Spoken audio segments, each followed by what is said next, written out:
A capacity crowd on hand on a glorious Friday afternoon at Beach Worlds in Royan, and we are set for the men's Masters title game, pitting the favorites from the USA, except they are not the crowd favorite in this one because the home nation, France, is ready to make its bid for gold against the unbeaten Americans, who are 10-0 so far this week.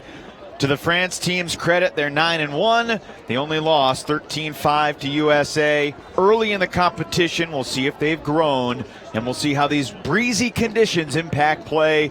My name's Evan Lepler, and it is a delight to welcome Brian Jones, my longtime broadcast partner and currently the head coach of the USA men's team, who will be going for gold tomorrow. Brian, thanks for joining us, and give us your quick thoughts. Does this France team, could it be buoyed by this crowd and create a magical moment on their home sand?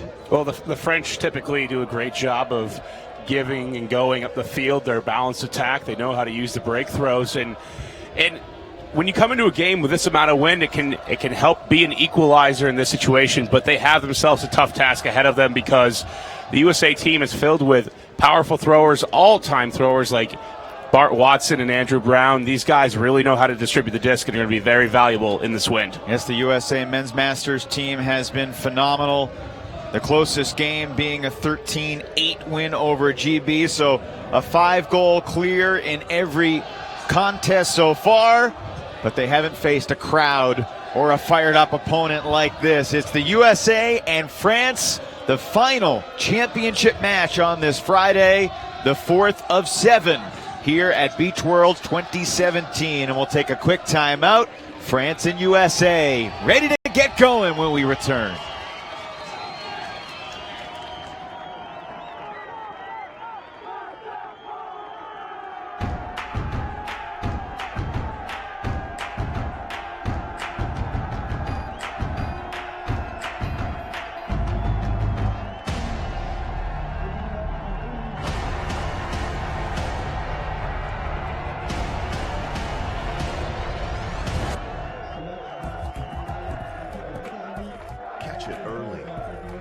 Teach kids about cancer symptoms through Ultimate Frisbee clinics. Join us and speak up. Well, we have not seen anything quite like this in what has been a very memorable week for a multitude of reasons here on the beaches in Royan. And the weather was very hot, and then it cooled off, and now it's comfortable temperature-wise, but the wind is whistling as the flags indicate. This France roster, a balanced squad. Their captain, number 27, Cyril Kayla, has 12 goals and 19 assists on the tournament. 15 goals for number 5, Thomas Lemoine. 15 assists for the 78 shirt, Ludovic Tavo. And Brian, this American team, as we've seen throughout the tournament during their unblemished slate, it's just a team of stars. You mentioned Watson and Brown, the O-line handlers. Been particularly impressed with the defense of Ben Dieter and Bars Lang throughout the tournament. Robbie Cahill, unfortunately, couldn't make it to the USA trip here. And in his place, Casey Degnan, wearing number 2.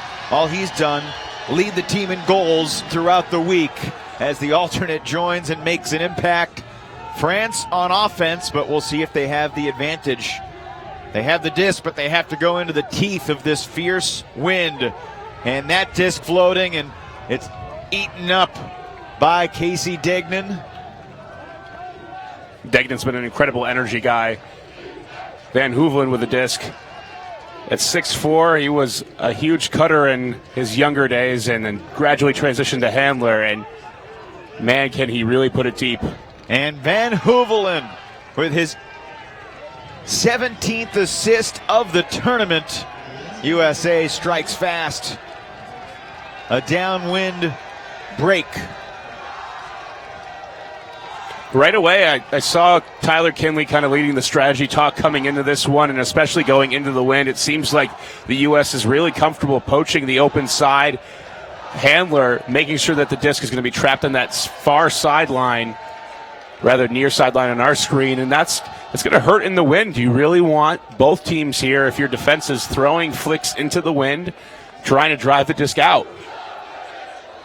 If you're a coach in a game like this, which you will be tomorrow, you win the flip. Is the win much more important than possession? Yeah, you're choosing side here over anything else if you're winning the flip. Doesn't matter whether or not you're going to be O or D. It's a great starting advantage. Presumably that's what the USA selected. See a lot of flat marks from USA. Thibaut Huel launches long, and that will work. Trailing edge grab from Cyril Ganot. The early equalizer for the French. That's a tough catch to make for Ganot.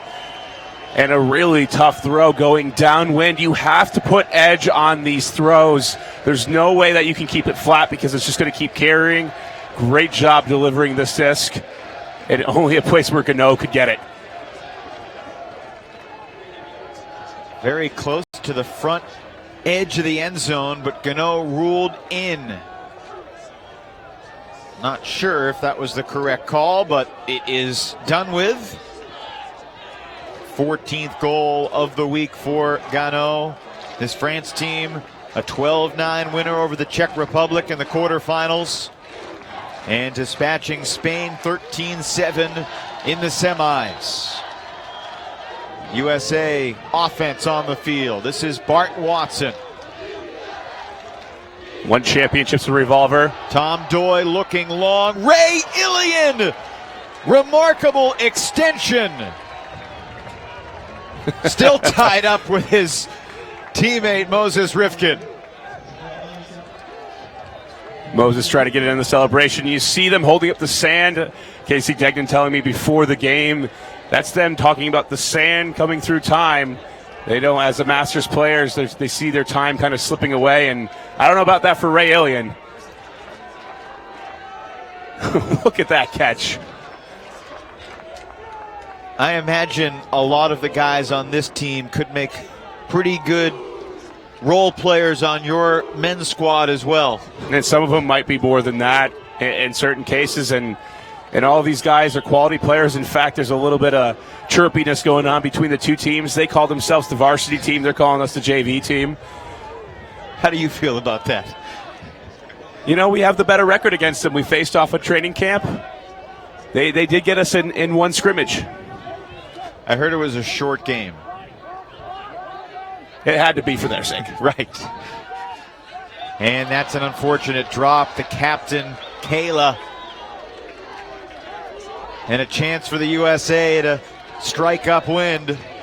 Ryan Purcell, the lefty handler, resets to BVH, and a call prevents Degnan from securing his 21st goal of the weekend right there. Purcell is one of the big members of Double Wide that helped them kind of increase their stature in the late 2000s, and was a player on Michigan. Very crafty handler, moves the disc well. Was one of the players that was moving the disc to the break side in our scrimmages. Purcell picks up the assist.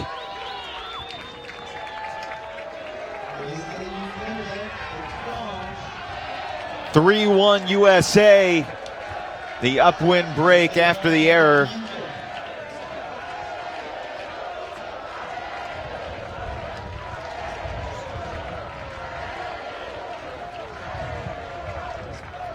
USA, their path to this title game, undefeated through pool play, 8-0, and then a 13-4 victory over the Netherlands, and then smashing Canada 13-6. USA-Canada semifinal, it was 5-4 in the first half, and then the USA closing on an 8-2 run. Similarly, when the USA and France met, they traded through the first 4 points, and then the Americans stormed away on an 11-3 run to win it. You see a lot of players poaching off on this flick side, trying to get the disc to the sideline, and this is going to be really important here for France.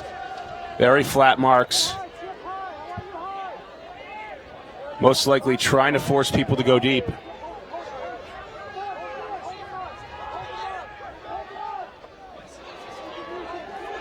Launching deep, Guillaume Place. It was a decent shot into the wind, but not enough float for Thierry Besson. Those are so hard because they're coming over the top, and as a cutter and even as a defender, you don't know where it's going. It's going to be hard to read. Those work a little better here on the sand. Once you get some separation, usually from a defender, you're going to keep that separation. It's hard to play catch-up defense. Positioning so important. Tyler Kinley, one of the managers of this team, helped select the squad. He was a member of the Open team in Dubai. Skip Sewell launching the high backhand, Bars Lang in pursuit, and that looked easy. It's rare to see Bars Lang make an unspectacular play, but the routine score for the United States. Skip Sewell knows how to put the right amount of edge on this one. This is a hard throw to make sometimes going downwind, and it can be very easily be missed, but these Masters guys, they know how to put the edge on it.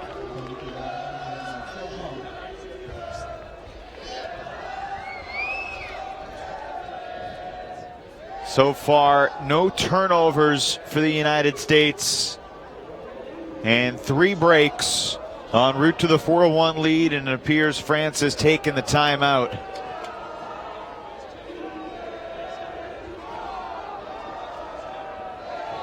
Ben Van Hovelen has put up impressive numbers, 5 goals, 16 assists. He was an assistant coach in London last year for the USA men's team under Alex Guesquière that was really tested in its final against Japan. Brian, a game you and I had the privilege to call. I also get to co-coach with him and Club and Pony, and I can tell you his offensive mind is pretty much second to none. He does a great job of taking a team from zero chemistry and not having played together very much to great chemistry within a couple of weeks and finding all those weak spots. Before I met Ben Van Hovelen, I watched him on Comedy Central on Stephen Colbert's talk show. An expert on the Iraqi oil scene and other facets of the Middle East economy. Really a fascinating guy, and he has proven to be a valuable member of this USA men's Masters team here. France looking for it all. Julia Hervé fired perfect, and Bruno Camel stops the bleeding for France. Super important to be able to get these throws going within rhythm. So far in this game, USA's done a good job of forcing certain shots that just seem out of sync. This one, though, in timing, comes over with a fake. Looks like it's going to be a flick huck at first, but then launches the perfect backhand. Easy catch for Camel, his 16th goal of the tournament. He was tied with a pair of his teammates coming into the game for the team lead. It's going to be important to see which of these teams can figure out that downwind defensive strategy first, because upwind strategy, when you're forcing the other team to go against the wind, it's pretty easy. You can kind of force them out and play it pretty simply and grit your teeth. Going downwind is not easy, because as soon as they get comfortable with a certain amount of throws, they get that confidence, they're able to move it no problem. And both these teams are exhibiting the ability to do that. It's a great pull. France hurrying down there and throwing a junky look.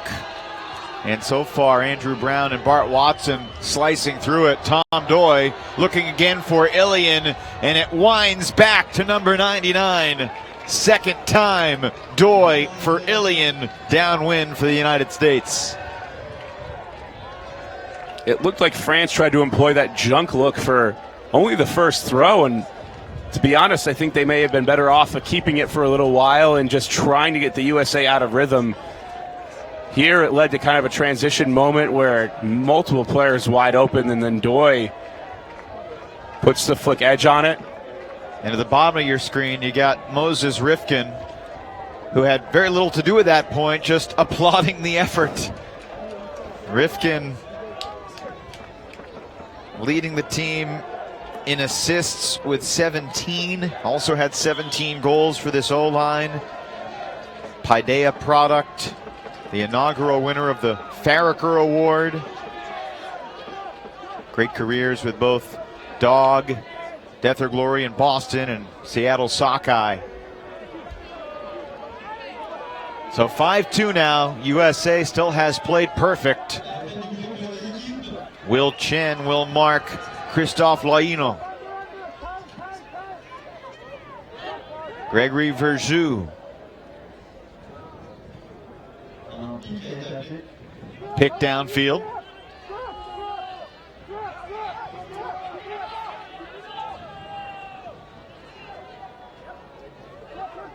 Brian, you had a game plan for a French offense in the semifinals. Are there characteristics of French Ultimate that you would stress to your team in the pregame talk?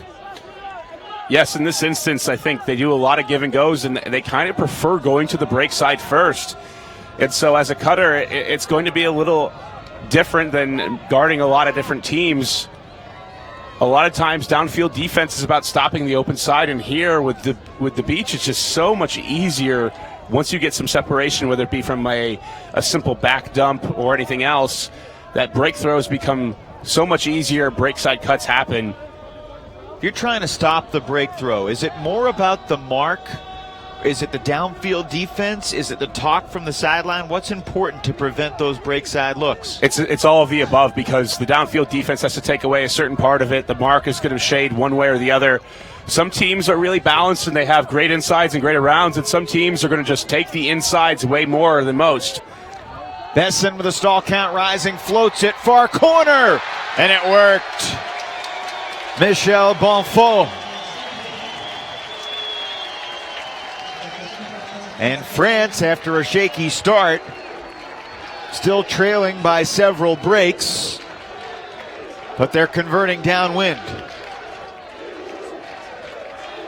There's something about when a team gets confidence. It's really hard in the early goings, because usually Team USA can bring so much pressure and you can let the mistakes get to you. And you have to applaud the way France has responded here in these situations as a result of those early breaks. They haven't given up hope. That's the type of shot you want as a coach, right? Yeah, there's two ways to look at it. Here they made a really tough throw, and they executed it perfectly, so that's in the wheelhouse for France. If you're Team USA playing defense, you kind of got to live with that shot. Dan Gillick did everything he could, but it was an impossible task. Bart Watson scoobers over the junk. Andrew Brown, the veteran of Madison and Vancouver, played for Minneapolis Sub-Zero as well. Watson's throw high, but Ilian with the easy reach. And this is Doi. Rifkin. And easily into the end zone. It's Brown. Just the fifth goal of the tourney for Brown, who generally stays behind the disc. But I think on the sand, we've seen guys who typically stay back more willing to push downfield, perhaps out of necessity. I think it's absolutely necessary on the sand. There's just not enough width to stay three back the majority of the time. Teams that do it sometimes get an advantage because they'll go three handlers back and two cutters downfield. But when you do that, it's very easily poached, and so the defense can decide to make you move it from side to side over and over again. In the case here, as after a handler completes a pass, if you keep both handlers back with Andrew Brown and Bart Watson back there, you're going to be three wide and very easily poached. So to be more dynamic, a lot of handlers are going to go downfield, and some teams use that more than others. I've seen certain teams like Australia in the Open Division completely be dynamic and have no set handlers or cutters. You've watched a lot of Ultimate this weekend, obviously mostly in the men's division. What country most confounded your expectations? Hold that thought. Julien Hervouet can't get there, and France turns it over for the fourth time in the first half. It feels like right there that the USA is daring France to shoot deep, and France hit on a couple, and this one's going to be a turnover. But as far as the team that confounded my expectations the most, and we had heard Spain kind of come up through the ranks towards the end of pool play, and what was shocking about them was their conservatism and willingness to be patient. And most other teams eventually like to take risk and kind of like to put the ball up big, but Spain did a great job of staying in control the entire way. This is Ben Dieter. He'll take the reset. Purcell launching. That disc is going to float. Ben Dieter elevates, and he's taken down from behind. Quickly resets and hits the target in the end zone. It's Degnan from Dieter. One Raleigh flyer to the team's owner. And USA takes half upwind, a 4-break advantage. I tell you what, Ben Dieter, he has a motor that still doesn't stop even at the Masters level. And he was such an annoying player to coach against when he was on ring and we would have those battles, because you had to find a way to get him to stop his momentum. And so we had to do all kinds of tricks to make him, because as soon as Dieter gets going on the give and go, even on grass, it was just so difficult to deal with. Seems like a guy who's good enough to be the number one option downfield for a team. But if he's your number 3 or 4 option in your cutting court, that is when a team really reaches the elite level. USA just broke, and yet they'll receive again. A chance to hold and go up 8-3. The offense back on the field. And just such precision with these throws for the United States. Andrew Brown, considered one of the best in the game for a long time. Rifkin throws it up. Doy made the adjustment and then fires a laser, and Ilian cannot maintain the perfection. He claims responsibility, and any hope of a truly perfect game from the U.S. men's Masters team on the gold medal stage comes to an end.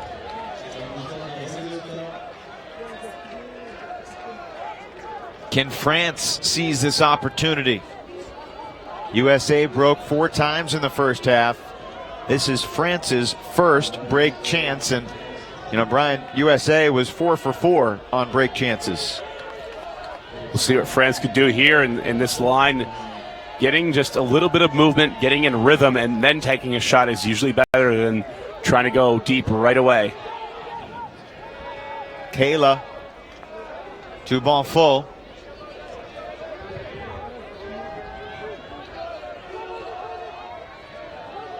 Carmel, Tavo.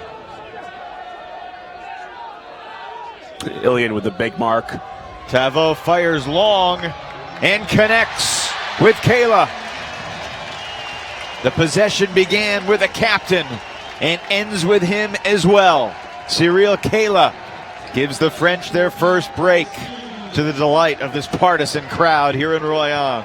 Well, it wasn't quite in rhythm, but it will do. And Kayla with the bailout, looking around for a little bit.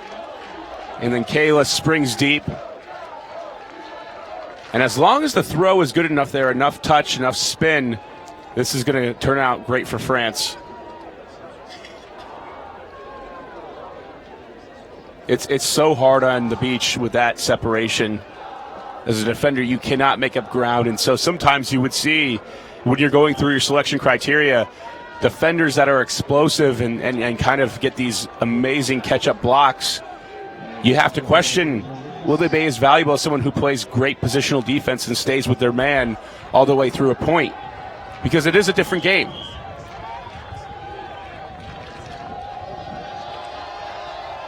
I think the Americans are certainly talented ultimate players. Many of them don't play a ton of beach, and the adjustment does take some time. Doy on the initial under to Rifkin. Brown again pushing downfield from the handler set, so Watson was back, and here's Brown on the swing. Rifles the forehand, and now Ilian. Watson sneaks it through to Doi.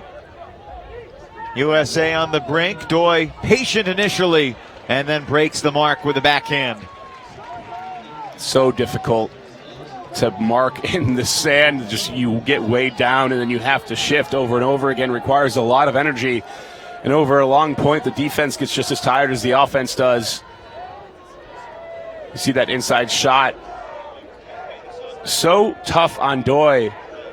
He was one of the players that gave us the most trouble when we scrimmaged the Masters, or I should say the varsity team. And so as a defender, you're matching up against Doi, and you're so worried about him going to the open side, cutting in, cutting deep. And so you play a little bit off, but that leaves the angle there for Bart Watson to hit that inside break and open up the offense. Bars Lang launches the pull. 8-4, the U.S. leads. France has only turned it over 4 times. I mean, the French have not played poorly. A shaky start, perhaps, but since they have stabilized, this going up for Calmel, and he came back to it. Calmel over the shoulder. And a pick was called. I'm also not certain that Pelt was in the end zone when he caught it. I think the U.S. defensive game plan right now might be to live with these hucks that France are throwing up, because they're connecting, they're executing well on some of them, but they're still hard to have a high-level execution rate through the rest of the game. And so it may just be in the case in this downwind that the U.S. is going to live with those shots going up. Certainly looked like a pick, and also looked like Pelt caught it with a foot in the sand. France will keep the disc, obviously. Bruno Calmel, marked by Lang. And that is unfortunate. Kinley denied the block from Laino.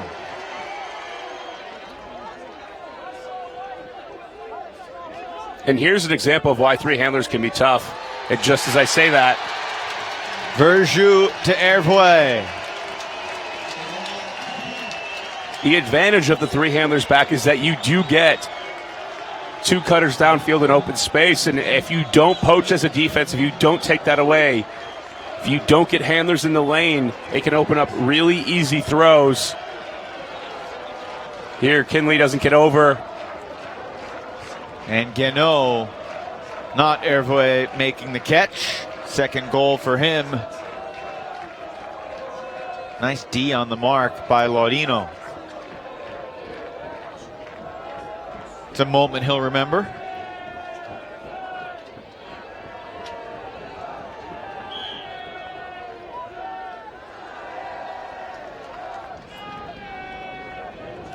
Championship coverage continues tomorrow on Saturday. Starting in the women's division, USA and Russia, a rematch of a Universe Point clash from 2 years ago in Dubai. And then the U.S. men against Great Britain. And then the U.S. mixed team against Canada. USA Men's Masters trying to keep the American train rolling.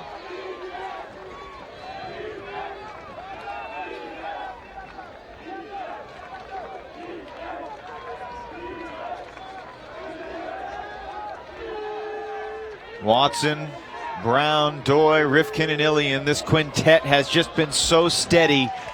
And Brian, when you have a team of all-stars, how do you start to decide who you want on your O-line? Because these 5 have been together virtually every O-point, and virtually every O-point has ended like this one with an easy score. But how does that process start?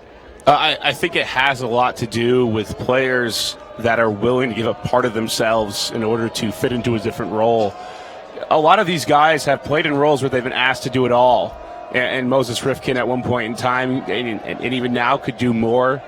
Tom Doy could do more, and we could see Ray Ilian do more. But what you're trying to look to find is some throwers and downfield guys that can work well together, will clear space for each other, will be unselfish.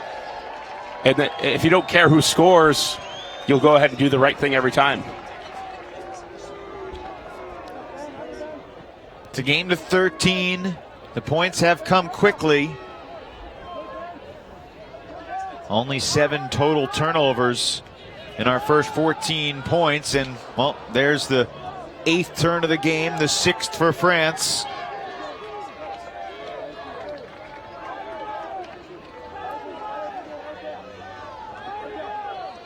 Dieter sneaks it through.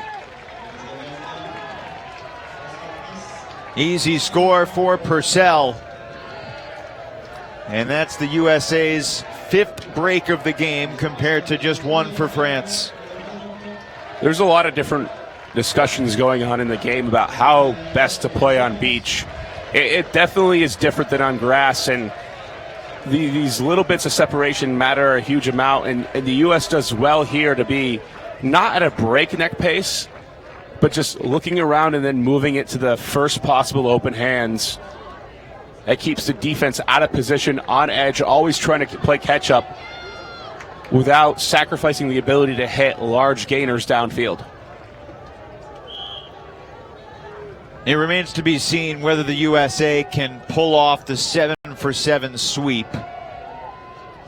Certainly, the USA mixed team had its struggles in pool play. The USA women, while winning every game, struggled at times as well. And there are a lot of exciting movements in countries internationally. I'm curious your sense, Brian, of what kind of timeline we should expect the USA not to be the favorite, if that is anything you can envision in the future. I think it's just really hard because the U.S. kind of has a monopoly on having a large amount of players and having some of the most competitive divisions in the game, the most competitive divisions played in the clubs. And that just makes those players get better and better. I think you'll see teams rise to the occasion from time to time because you get a great group of players, and we saw that with Australia in the past with Rogaki. We've seen Sweden come out with some big, tall athletes in 20 years ago. In juniors, Canada has had some success against the U.S. They have, and I think at that point it's when you start fresh, you have that ability to teach, and there's a lot of great Canadian teachers. And you can find 20 players at that point that you can do well, but a pick downfield. Sewell and Chen got tangled up. It's been an impressive display of disc movement on this particular point from France. Well, USA went with the zone look at first. They went with a 2-2-1. What they're trying to do is not give up anything to the out. They're trying to actually not give up anything to the middle and force the disc to the outside. So one of the counters is being able to move the disc patiently.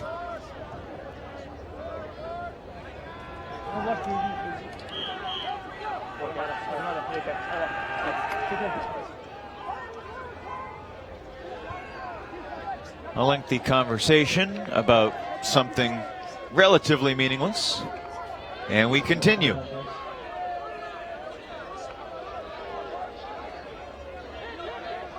Another pick.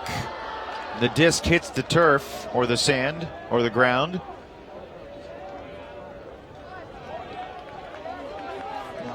But France in WFDF rules will keep the disc.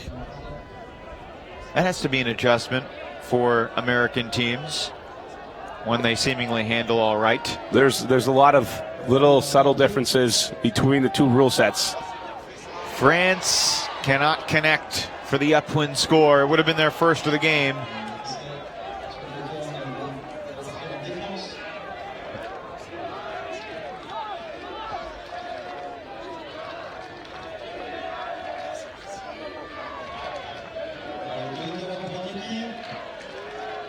Gillick to Sewell, Chen, Lang, Smooth movement from this USA D-line. And to the end zone, it's Lang sailing horizontal. You said earlier that Lang usually scores goals in exciting ways. Well, he gets the reward that everybody else gets when they lay out for the goal, which is a face full of sand. Here, it's just incredibly hard to play defense if you can't set marks on the beach. Because as soon as you don't get to your man, that throw opens up to the crossfield and then right back. That's more like it, Bars. And it's a cascading effect, so you can see a lot of D points get out of hand quickly. Where it's one mistake will lead to give and goes all the way up the field.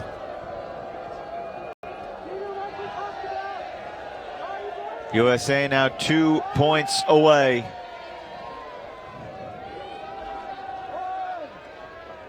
Thibaut Urel.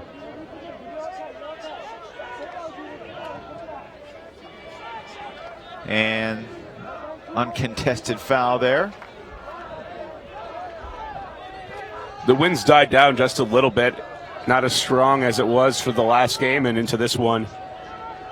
And one of the things that you're thinking about as a coach and as a player is stadiums usually have swirly winds. This one has been a little bit more consistent. I know you'd like to play your cards close. If you had control over the level of wind for the men's title game tomorrow, what would be your preference? I think we all enjoy playing a game where wind doesn't have a major effect. And last year, we... Over the top, and France has goal number 6. Bruno Calmel hauls in the hammer. France within 5.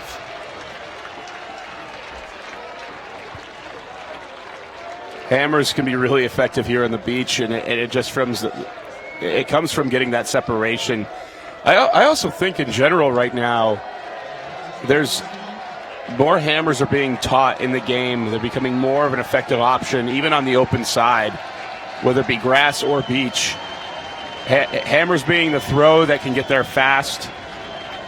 You don't have to float it like a backhand. In certain ways, that's really valuable. A backhand space pass, meaning you're going to put it up out in front with spin, is still the way to go for someone when you're leading them. But a hammer, a direct shot to someone wide open, can work out really well. But as far as the wind, we got to broadcast the semis last year between USA and Philippines, and that's not an enjoyable game for any player or coach. You're on edge because one mistake, where it could be an upwind or downwind, one mistake can determine that game, and it's hard to get back.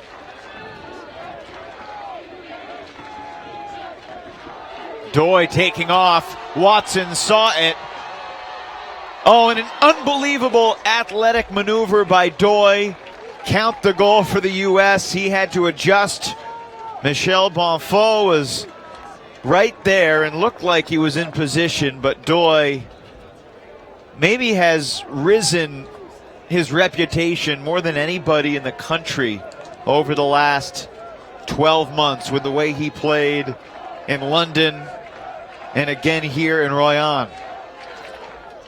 Got to see him try out for the Worlds team on the East Coast tryouts about a year ago, and he had one of the best tryouts. And look at the box out technique. That disc was not perfect, and it's one that Bart Watson would want back, but Tom Doy saved the day. Doy is just one of those really smart players that he has great speed and great vision. He knows how to see space, has great timing when he makes those cuts. He's almost never making a cut that you wouldn't want him to make. He knows how to clear out and create space for other players.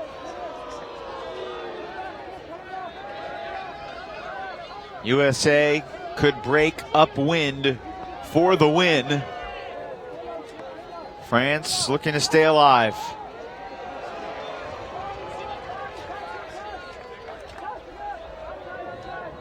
Sure, the French fans would enjoy seeing at least one more score. And that'll do. Christophe Lorino USA offense will return to the field. France in a spot where they would need a virtual miracle. 6 breaks in a row for the win. I think one of the thoughts that comes to mind here, and especially for any team where their week is starting to end, is that for a lot of teams, this is it.